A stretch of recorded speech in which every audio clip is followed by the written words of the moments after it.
People the Purple Butterfly here, otherwise known as People7 on Twitter and YouTube, People elsewhere on the internet.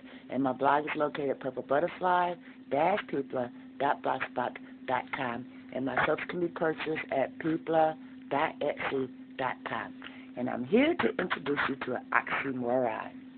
Most soapers will tell you whipped soap frosting can't be done by hand with milk and pour, because it'll be soft and it won't hold, and etc., etc., etc.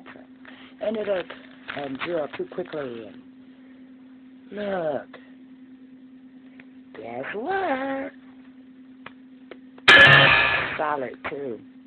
Okay, this is my 7-Up pound cake with a cup of coffee. Isn't that gorgeous? That's what it's going to look like when I cut it. I do have one issue, and that was getting it out the mold. It set up kind of soft when I went to unmold it, but you know what happens if you leave the soap in the mold too long? You won't get it out again. So what I did to alleviate that problem, I had my bamboo skewers, and I stuck it on the side of the soap. Then I stuck an index card on the outside of that, skewer, so it looked kind of like that. And I used that to force an air pocket and did that on all 4 sides. Then I stuck, after I got it out of the mold, I stuck the index cards on the bottom and stuck it back in the mold so I could finish setting up, because now I knew I could break that air, the gap in there that causes it to stick around. And it looks like this. The cards will peel right off, but I'm going to leave them there so that way it can slide through my cutter. This is also an inch taller than my cutter, so I know this might be problematic on the one part because of this ridge right here, but I've anticipated that. I have a regular everyday knife. I've already ordered a cutter that's about this much larger, so that way in the future when I make this, it won't be too much of an issue. In the meantime, don't let people tell you something can't be done. Just go ahead and do it and say, yep, it can be done. I just did it.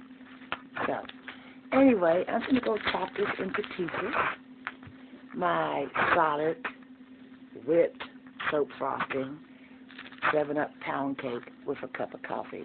I don't even have to wait for it to turn brown, even though there is vanilla in the fragrance oils, because I used an actual cup of Folgers brewed coffee that I made with distilled water, so that way it's still sterile. And it gave it the color it is.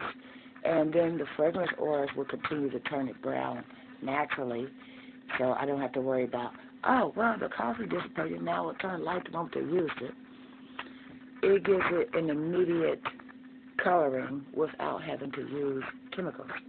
So y'all might want to give that a try.